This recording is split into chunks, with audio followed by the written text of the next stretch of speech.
মুখ্যমন্ত্রী হলো বাংলাকে একটা জঙ্গিদের আস্তানা বানিয়ে দিয়েছে। লাস্ট 5 বছর 10 বছর 15 বছরে কত রকমের জঙ্গি এখানে আস্তানা নিয়েছিল। মানুষ বিজেপিকে চায়, কেন তৃণমূলকে আর মানুষ সহ্য করতে পারছে না, টলারেট করতে পারছে না।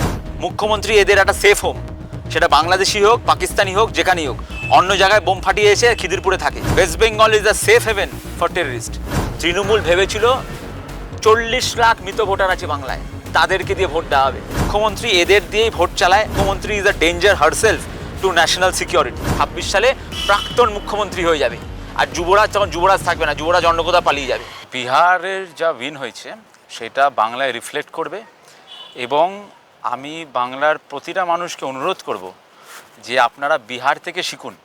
একটা টাইমে বিহার সবচেয়ে লাস্ট টাইপের স্টেট ছিল ইন্ডিয়াতে, কিন্তু এখন সেই বিহার দেশকে পথ দেখাচ্ছে। আর আমি চাইবো বাংলার প্রতিটা মানুষ বিহারের থেকে শিখুক, আর 26-এর বিধানসভা ইলেকশনে বিজেপির প্রতীকে ভোট দিক এবং উন্নয়নের হাত ধরুক। অপোজিশনের কাজই এসব কথা বলা। কংগ্রেসও এই কথা বলেছে। তারপরে রাহুল গান্ধী স্কটল্যান্ডে ঘুরতে চলে গেছে হারার পরে। তারপরে মমতা ব্যানার্জি পুরো ইন্ডিয়া অ্যালায়েন্স ভেঙে গেছে, যা বলা যায়। এখন এইগুলো বলবেই, এইগুলো অপোজিশনেরই স্টেটমেন্ট, এইগুলোর কোনো এভিডেন্স নেই। লোকে দুহাত ভরে ভোট দিয়েছে, ল্যান্ডস্লাইড ভিক্টরি হয়েছে বিজেপির, আর সেটা বাংলাতে ডেফিনেটলি রিফ্লেক্ট করবে 2026 বিধানসভা ইলেকশনে। দেখুন, টিএমসি এখন অধ্যত্বয় ভুগছে, ওভার কনফিডেন্স যাকে বলি। 2011 সালেই সিপিএমও এর সেম অবস্থা ছিল। তৃণমূল সরকারে এসেছিল কেন কি জনগণ চেঞ্জ চেয়েছিল, পরিবর্তন যাকে বলে। এখন মানুষের পালস বলছে মানুষ বিজেপিকে চায়, কেন তৃণমূলকে আর মানুষ সহ্য করতে পারছে না, টলারেট করতে পারছে না। সেটা আপনি একদম ব্লক লেভেলে বলুন, গ্রাম পঞ্চায়েত লেভেলে বলুন, বিধানসভা, লোকসভা। ভদ্র মানুষ, গরিব মানুষ যারা আছেন, তারা চাইছে তাদের ছেলেমেয়েরা ব্যাঙ্গালোর, হায়দ্রাবাদ থেকে কলকাতায় ব্যাক করুক। তারা যেন কলকাতাতে সেটেল হতে পারে। কলকাতা যেন ব্যাঙ্গালোরের মতন হয়, কলকাতা যেন কোনো রিটায়ারমেন্ট হোম না হয়। আর সেটা একমাত্র হবে যখন একটা স্ট্রং গভর্নমেন্ট বিজেপির মতন তখন বাংলাকে শাসন করবে, তখনই হবে। আর সবাই চাইছে যে এখন একটা চেঞ্জ আসুক, উন্নয়ন আসুক। কেন যারা অন্য স্টেটে যায়, দিল্লি যায়, মহারাষ্ট্র যায়, গুজরাট যায়, তারা দেখেন যে বাংলার থেকে এই সব স্টেটগুলো কত এগিয়ে আছে। সেম আসামে এখন বিহারও পরপর 2টো টার্ম দেখিয়ে দিল। এইবার বিহারে এনডিএ সরকার একদম খুব ল্যান্ডস্লাইড ভিক্টরি পেয়েছে। তাই জন্য এইটা রিফ্লেক্ট করবে আমাদের 2026 বেঙ্গল ইলেকশনসে। তুমি যদি কিছুদিন আগে তৃণমূল কংগ্রেসের অফিসিয়াল পেজ দেখো, সেই পেজে দেখতে পাবে যে একটা ভিডিও করেছে তৃণমূল। সেই তৃণমূলের ভিডিওতে দেখাচ্ছে যে বিজেপি আসলে কি হবে, ওটা নেগেটিভভাবে পোর্ট্রেল করেছে। তার মানে কি, মাথায় তৃণমূল মমতা ব্যানার্জি ঢুকে গেছে যে বিজেপি আসতে চলেছে। এখন লোককে ভয় দেখাও, মাইনরিটিকে ভয় দেখাও, মুসলমানদের ভয় দেখাও যে বিজেপি আসলে এই হবে, বিজেপি আসলে মাংস খেতে দেবে না, বিজেপি আসলে লোকে প্রেম করতে পারবে না। লেখা আছে বিজেপি আসলে নো লাভ। অন্য স্টেটে লাভ নেই, অন্য স্টেটে এন্টারটেনমেন্ট নেই। গোয়াতে বিজেপি আছে, গোয়াতে এন্টারটেনমেন্ট নেই। এইগুলো হলো মানুষকে ভয় দেখানো, মানুষকে অপ্রেস করা।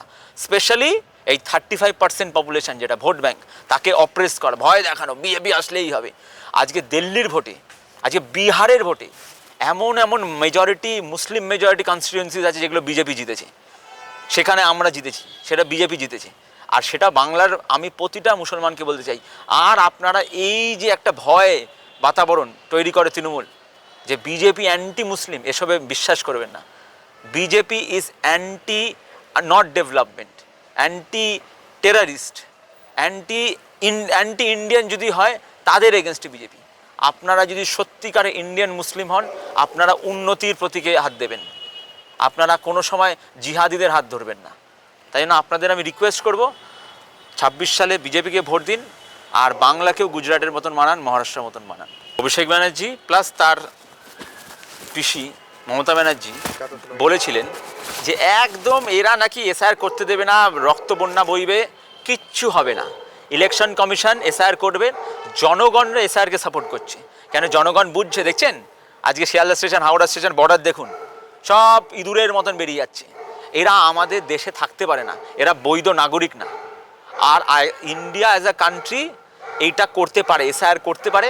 প্রতিটা গভর্নমেন্টকে এটা রেসপন্সিবিলিটি নিয়ে এসআইআরকে সাকসেসফুল করতে হবে। তৃণমূল ভেবেছিল 40 লাখ মৃত ভোটার আছে বাংলায়, তাদেরকে দিয়ে ভোট দেওয়া হবে টু টেক অ্যান অ্যাডভান্টেজ। এটা হবে না, এইবার হবে না। এইবার এসআইআর সাকসেসফুল হবে, নতুন মানে একদম নতুন ভোটার লিস্ট বেরোবে, তারপরে আমরা বিধানসভা ভোটে যাব। আর তাই জন্যই মমতা ব্যানার্জি, অভিষেক ব্যানার্জি রাতের ঘুম কেড়ে নিয়েছে ইলেকশন কমিশন। কেন কি ইলেকশন কমিশন চাইছে একটা নতুনভাবে ভোটার লিস্ট হোক, রিভ্যাম্প হোক, আর তারপরে ভোট হোক। আর আমরা বিজেপিরাও প্রতিটা জায়গায় বিএলও অফিসারদের হেল্প করছি, নর্মাল সিটিজেনদের, জনগণদের হেল্প করছি। তাদের যদি কোনো ডাউট থাকে আপনারা আমাদের বিজেপি বুথে আসুন, কথা বলুন, আর এসআইআরকে সাপোর্ট করুন। মমতা ব্যানার্জির এগেনস্টে যেই যাবে সেই বিজেপির দালাল হয়ে যাবে, সেটা জুডিশিয়ারি হোক, সেটা পুলিশ হোক, কোনো নেতা হোক। ওনার পার্টির যদি কোনো নেতা যদি কোনো কথা বলে ওনার এগেনস্টে, পরের দিন উনি দরখাস্ত হয়ে যান, পরের দিন ওনাকে একটা অ্যাপোলজি দিতে হয়। আরজি করে আমরা দেখেছিলাম এমপি শান্তনুর কি হয়েছিল।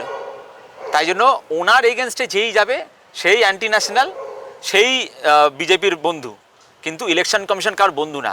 Election commission works for the betterment of India, দেশের জন্য কাজ করে, একটা কনস্টিটিউশনাল বডি। ভয়টা হলো ভোট ব্যাংক চলে যাচ্ছে। তৃণমূল কংগ্রেস আসন আগের লোকসভা বা বিধানসভায় অনেক সিটে 5,000 10,000-এ জিতেছে ভোট মার্জিনে, সেই সব ভোটগুলো সব চলে যাচ্ছে। আজকে ওই ভোটগুলোর জন্যই তৃণমূল কংগ্রেস আজ শাসনে এসছে না। এই সব ভোট যদি চলে যায়, তৃণমূল কংগ্রেস জানে রাতের ঘুম মমতা ব্যানার্জি উঠে যাবে, কেন কি সে 26 সালে প্রাক্তন মুখ্যমন্ত্রী হয়ে যাবে। আর যুবরাজ তখন যুবরাজ থাকবে না, যুবরাজ অন্য কোথাও পালিয়ে যাবে। যুবরাজ কি বলছে আমার দেখার দরকার নেই। যুবরাজ অনেক কথা বলেছিল। যুবরাজ হলো এমন একটা এমপি যে 7.5 লাখ ভোটে যেতে, এটা ডেমোক্রেসি বলে না। তো আমরা খুব ভালো করে জানি এসআইআর হলে ডায়মন্ড হারবারেও কী হবে, ওনার মেন ভোট ব্যাংক কি সেটাও জানি। ওটাকেও ভাঙবো, ডায়মন্ড হারবার দিয়ে শুরু হবে, আর ডায়মন্ড হারবারে হচ্ছেও এখন। তারপরে দেখো বিধানসভা রিফ্লেকশনে কি আসে, তুমি দেখতে থাকো। আমি তোমার চ্যানেলের মাধ্যমে দিয়ে সবাইকে বলছি, এসআইআরকে সাপোর্ট করুন। আপনি হিন্দু হন, আপনি মুসলিম হন, আপনি খ্রিস্টান হন, আপনি যাই হন, এসআইআরকে সাপোর্ট করুন, দেশের ভালো হবে। আপনাকে বিজেপিকে সাপোর্ট করতে হবে না, আপনি দেশের ভালোর জন্য আপনি এসআইআরকে সাপোর্ট করুন।